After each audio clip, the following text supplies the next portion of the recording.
The antique shop was filled with the musty scent of old paper and forgotten dreams.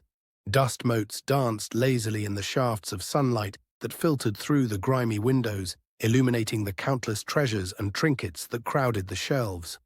Among the countless curiosities, one item stood out: a porcelain doll, her eyes glazed and her smile fixed in an unsettlingly serene expression.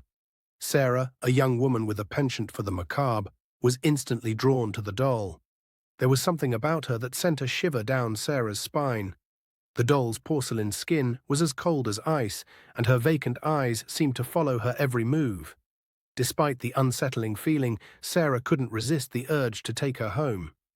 As soon as Sarah placed the doll on her dresser, strange occurrences began to happen.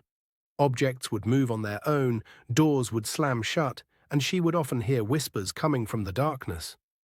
At first, Sarah dismissed these occurrences as her imagination running wild. However, as the days turned into weeks, the disturbances became more frequent and more terrifying. One night, Sarah awoke to the sound of scratching coming from her bedroom. Fear gripped her as she slowly opened her eyes. In the dim light of the moon, she saw the porcelain doll sitting on the edge of her bed. Its eyes glowed an eerie green, and its lips moved silently, as if it were speaking. Terrified, Sarah screamed and threw a pillow at the doll. It shattered into 1,000 pieces, sending shards of porcelain flying in every direction. As the dust settled, Sarah noticed a strange symbol etched into the doll's back. She had never seen anything like it before. Overwhelmed with fear, Sarah decided to contact a local psychic. The psychic told her that the doll was not just an ordinary toy, but a vessel for a malevolent spirit. The spirit had been trapped inside the doll for centuries and had been waiting for an opportunity to escape.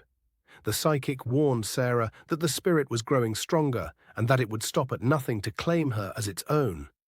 The only way to stop the spirit was to perform a ritual to banish it back to the realm from which it came. Sarah was terrified, but she knew that she had no choice. With the psychic's guidance, Sarah performed the ritual. As she chanted the ancient incantation, the room grew colder and darker. The wind howled outside, and the lights flickered.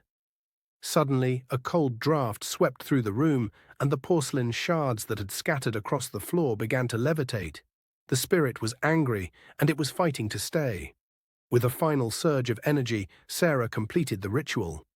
The room was filled with a blinding light, and when it faded, the porcelain shards had vanished. The spirit was gone. Sarah breathed a sigh of relief, but she knew that she would never forget the night that the haunted bride came to visit.